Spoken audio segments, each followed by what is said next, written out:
They claim that you care too much and are too emotional and intense. However, they only say it when you need them, never when they need you. When they are crumbling, people adore your composure. When they are drowning in noise, they adore your quiet. They adore your assistance until it becomes inconvenient. Then all of a sudden, you are excessive. You then start to doubt yourself and shrink. Perhaps I am overly sentimental. Perhaps my expectations are too high. Perhaps I am the issue. But you know in your heart that something is off. You're dedicated. You're not needy. You are present.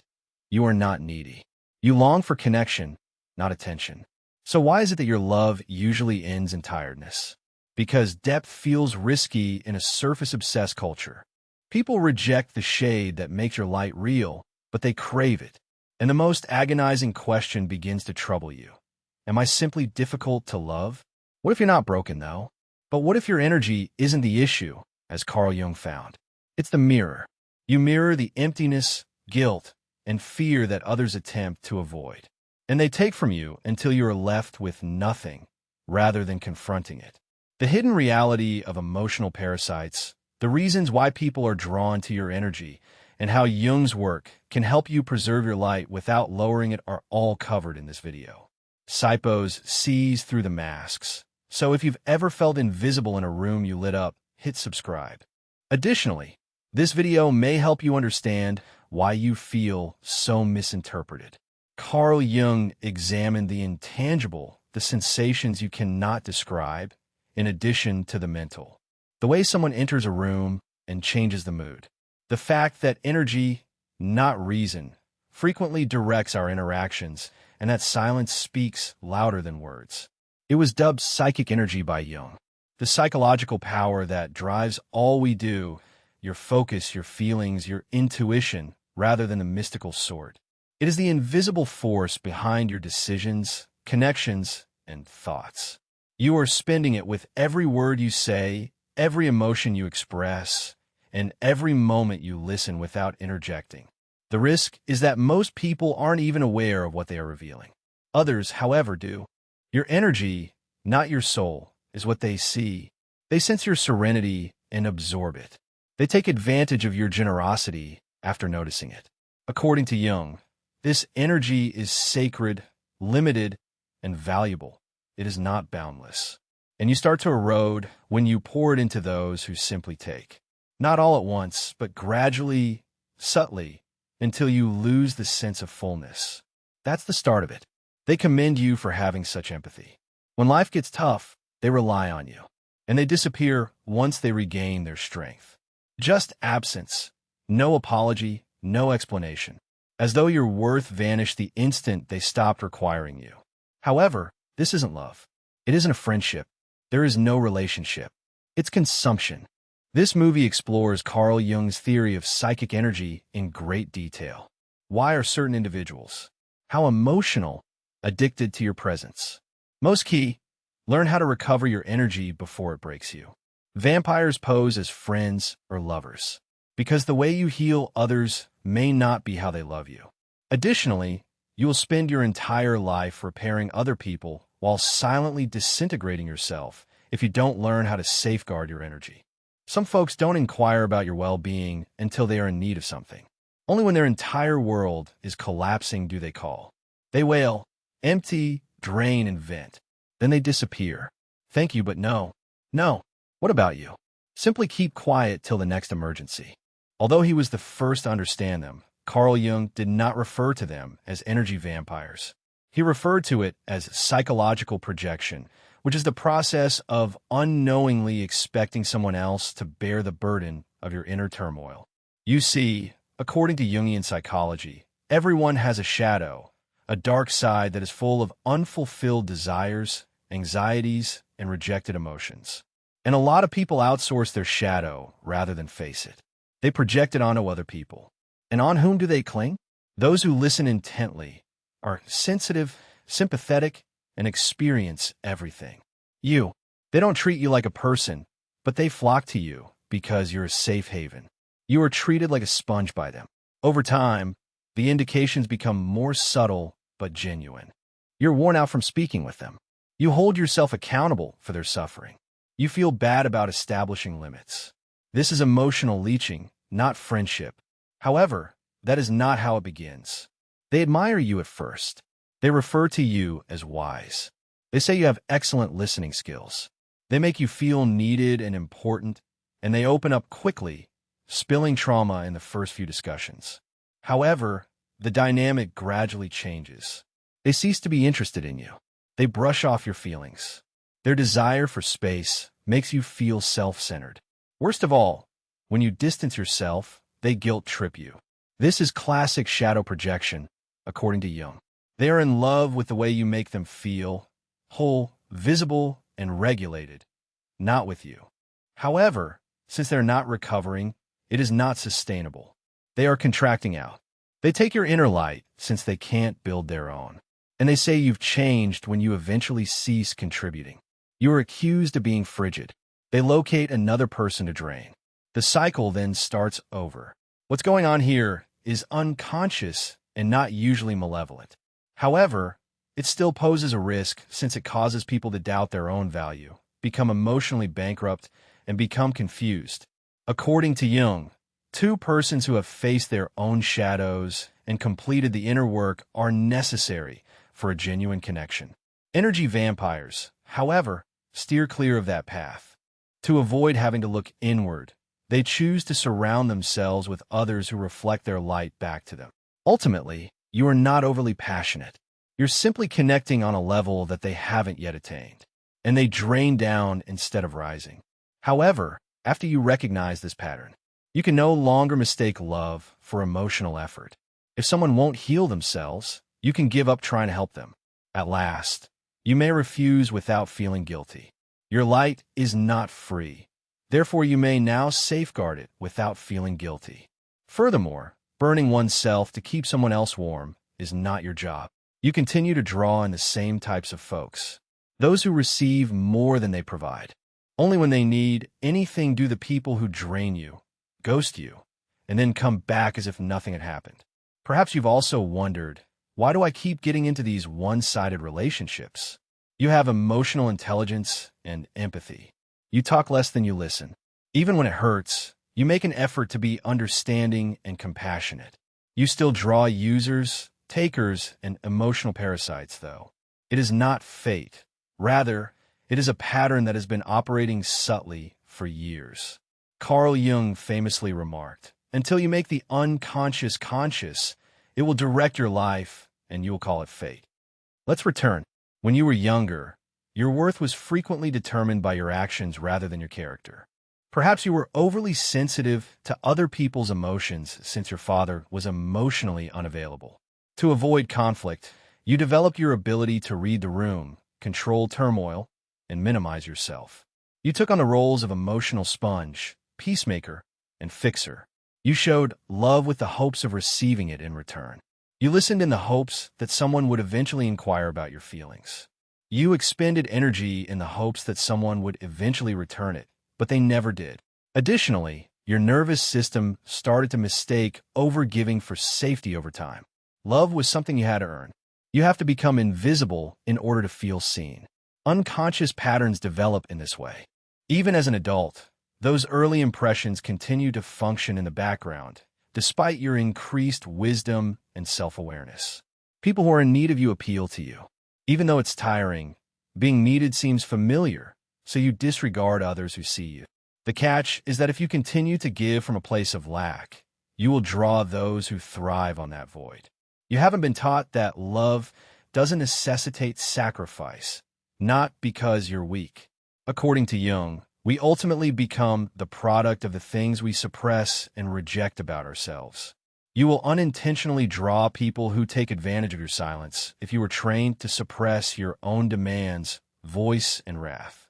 You become the donor who is always empty, the lover who never receives love back, the healer who never receives healing. And worst of all, you place the blame on yourself. You're simply caught in a cycle that your inner child interprets as love. You're not broken. It's not either. You don't get exhausted by love. It does not maintain score. When you eventually ask for something in exchange, it doesn't go away. So how can you escape? Making the unconscious conscious is the first step. You see the trend. Why and to whom are you attracted? What exhausting things do you put up with? When did you discover that love was a merit-based concept? Then you make a different decision. You cease using your generosity to prove your value. You begin to receive guilt-free. You establish boundaries as holy filters rather than walls. In actuality, you don't need to bleed in order to be seen. To be safe, you don't need to go smaller. To be loved, you don't need to sacrifice everything. All you need to do is begin to embody the love you were never given and quit attracting from a place of lack. Everything changes when that occurs. Most likely, you've sensed it. Everyone can rely on you. You arrive. You recall the little details. You assist. You raise them when they fall, soothe their storms, and make room for their breakdowns. However, nobody actually notices you. Not your pain, not your anxieties, not who you are, not your soul, but your function is what they adore. This type of performance was called persona by Carl Jung. The social disguise we put on in order to fit in. Everybody has one. When we feel like we need to prove ourselves, we take on the roles of the helper, achiever, and dependable person. Even if it means hiding the aspects of ourselves that we feel the world needs to see, it's the version of ourselves that we believe the world wants.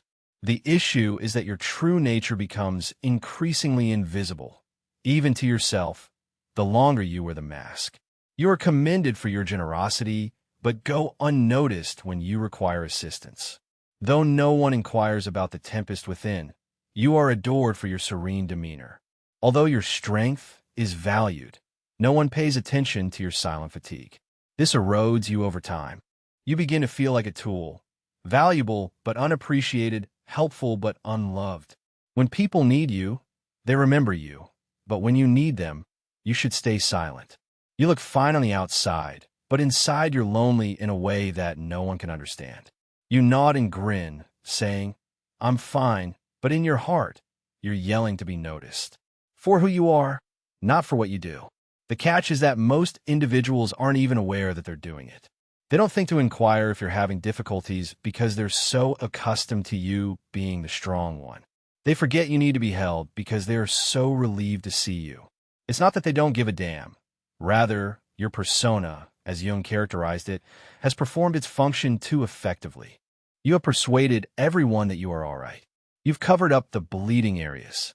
You were able to survive by smiling even though you were dying within. However, wholeness is not the same as survival. Jung cautioned that the more we identify with the character, the more we lose touch with the self or our actual, genuine selves.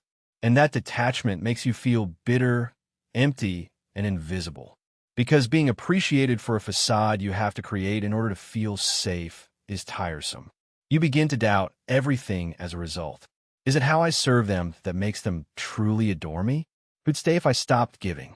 If I drop the mask, what will happen? Asking these questions opens a door, which makes them both liberating and terrifying. According to Jung, each individual must go through the persona journey. Genuineness. You begin to appear more authentic and less polished. You start saying no out of clarity rather than malice. You begin to receive love without having to earn it, and you cease to perform for it. The dynamic then abruptly changes. Because they were solely focused on your function, some people distance themselves. Because your candor challenges their delusions, others become uneasy. A select few, however, will see you for who you are rather than for your light, your serenity, or your use. Although they are uncommon, these people are real and will never make you feel unimportant. Therefore, it is not a sign of brokenness if you feel invisible, as if your soul is concealed beneath layers of being sufficient. It's because you were taught to only display your light in ways that were comfortable for other people. However, it's time to remove the mask, take a chance on being authentic, and keep in mind that those who genuinely care about you won't require you to perform. They'll notice you. They'll pick you just the way you are. It seems subtle at first. You only say no once. You don't pick up the phone. Helping doesn't mean sacrificing everything. At last, you safeguard your time, energy, tranquility, and then quiet. You no longer have the people who used to message you every day. The people who formerly depended on you so much disappear like smoke. Absence, no conflict, no resolution. It's unclear. You question what went wrong. After saying, "I can't right now," you play back the incident in an attempt to identify the crime. However, there wasn't. You simply stopped sacrificing yourself. You didn't change. At that point, their mask comes off. Some people were there for your service, your availability, your emotional work, and your light, not for you. Carl Jung had a profound understanding of this. According to him, individuation, the process of becoming your actual, whole self, involves reclaiming your energy from the places where it was inadvertently escaping. It entails ceasing to play parts, stop giving to others in order to gain acceptance, and stop allowing your generosity to be used as a means of obtaining conditional love. And the illusion breaks when you accomplish this, when you take back your soul from all those who have been consuming it, because they no longer find the deal to be worthwhile. They can't use guilt to control you. They are unable to use your energy whenever they want. They can't take advantage of your sympathy and give you nothing in return. The reality becomes apparent at that point. Your self-abandonment was necessary for them to be there. They didn't stay because of love, but rather because of your unending, silent, and unresisted giving. However, they retreat the moment you mature and start to individuate, as Jung referred to it. Your boundaries reveal their goals, not because you've changed or become poisonous. It hurts to realize this. It's a quiet, grown-up kind of heartbreak. You see the truth with clarity rather than rage. Your tiredness is never demanded by such affection. That genuine bond is intact. At first, honoring oneself can be lonely. They are missed. The illusion is lost on you. You long for the you who always managed to make everyone happy. However, you also experience a new sensation, calm, knowing that you're no longer performing, bleeding to feel worthy, or bending to fit into areas that only valued your purpose brings a strange, foreign comfort. Individualization is what this is. Individualization, according to Jung, is about becoming whole rather than flawless, recovering the aspects of yourself that you sacrificed in order to live. It's the way to your true self. Indeed, that route frequently necessitates isolation, because you cease drawing users when you stop giving. And at last, you start to hear yourself in that solitude and stillness. Through all the commotion, you reestablish contact with the voice. You are here to live fully, freely, and honestly. And those who vanish when you stop giving should be let go, because those who stay, those who meet you at your depth, are the ones who not only love your light, but also your boundaries.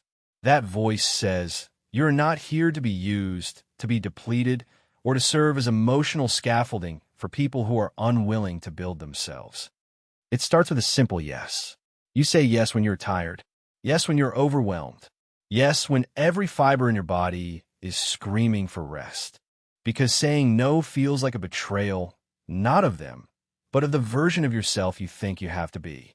The reliable one, the strong one, the one who's always there. But over time, this constant availability, this open-door policy for anyone who needs you, becomes a slow erosion of your identity. You begin to disappear beneath your own kindness. Carl Jung warned us about this trap. He believed that when we constantly suppress our real needs, our real boundaries, and our real desires, we create a fracture in the soul. This fracture is called repression, and it doesn't stay quiet forever. You repress your exhaustion to be helpful. You repress your anger to stay likable. You repress your truth to avoid disappointing others. And slowly, without realizing it, you become emotionally bankrupt. Because every yes that betrays your truth is a withdrawal from your emotional bank account. Every fake smile, every forced conversation, every act of caretaking done from guilt instead of love, it all adds up until one day you wake up and feel nothing. No joy, no spark, just numbness. This is the cost of being too available. You don't just lose your energy, you lose yourself. You lose the ability to recognize your own voice amidst the noise of everyone else's needs.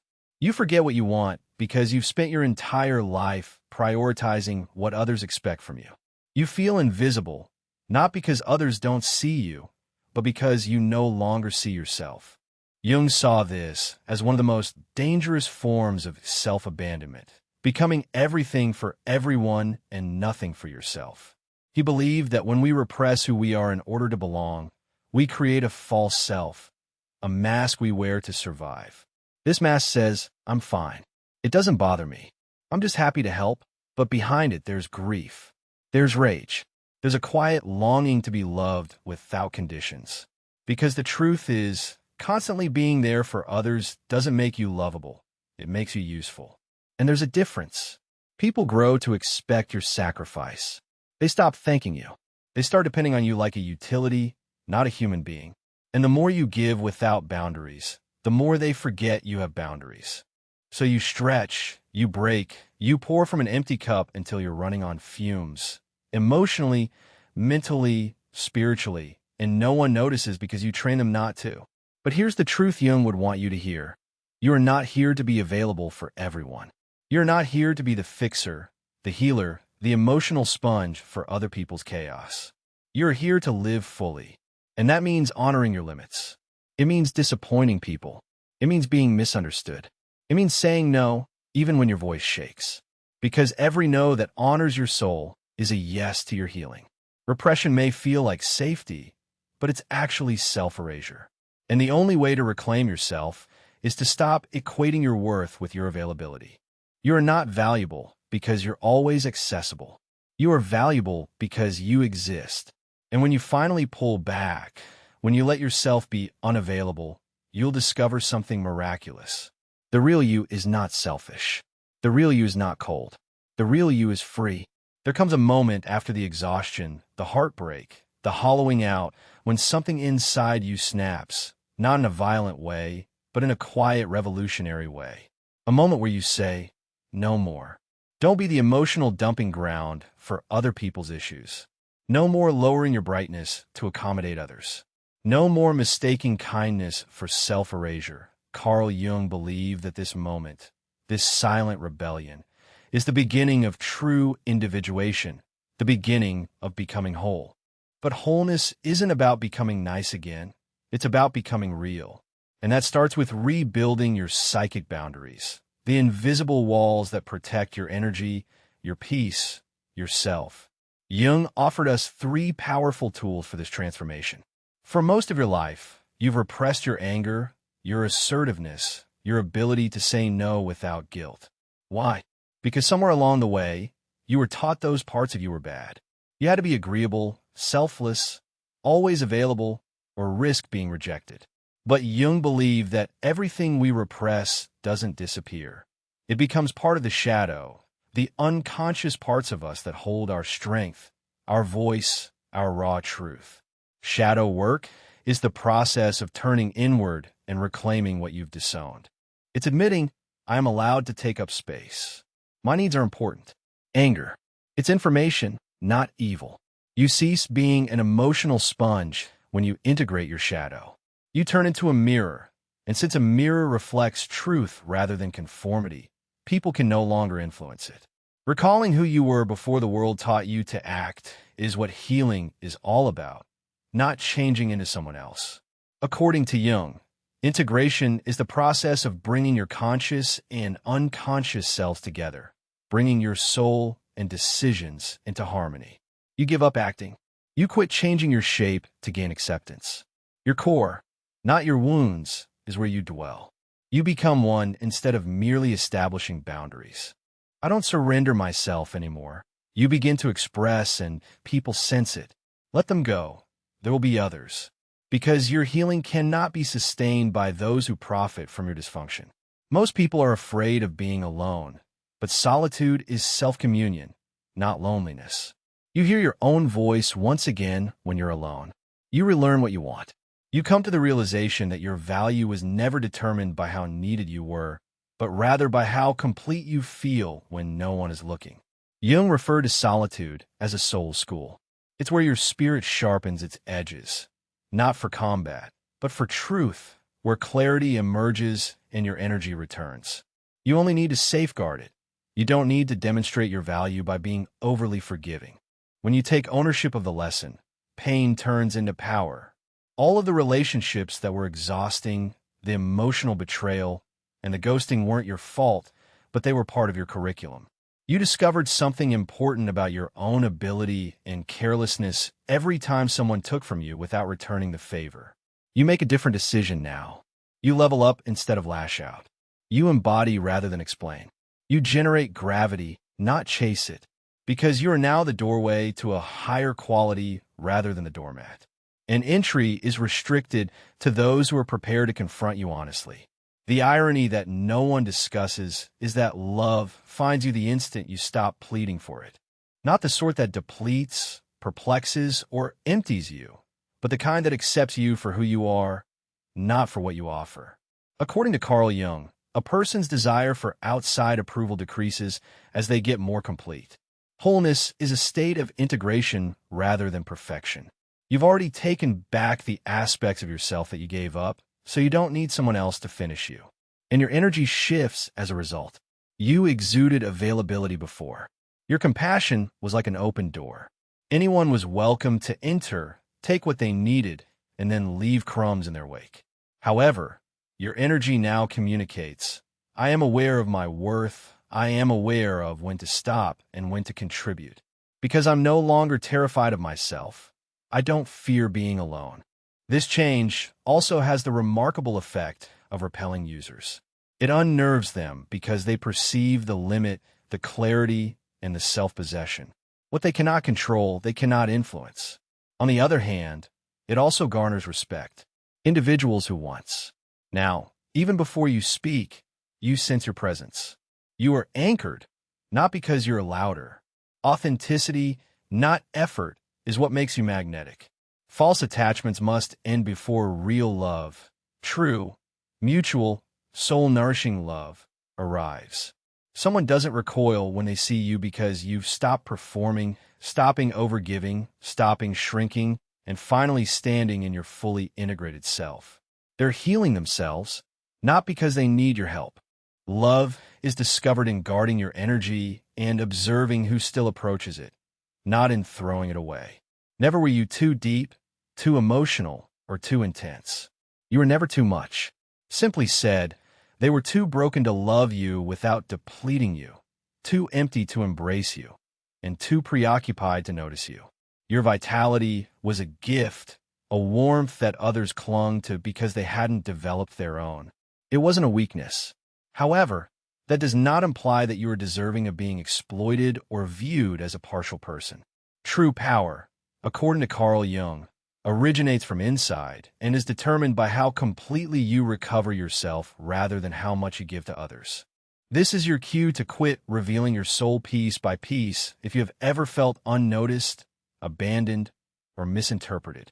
Save your light for people who can meet you in the dark and take it away from those who just stand in your sun. Because the appropriate individuals will respect your energy rather than merely need it. Take a deep breath and regain your power if this struck a chord with you. Subscribe to Siphos if you're prepared to delve deeper. There, your thoughts are understood rather than condemned. Your vitality is sacred. Keep it safe. The time has come.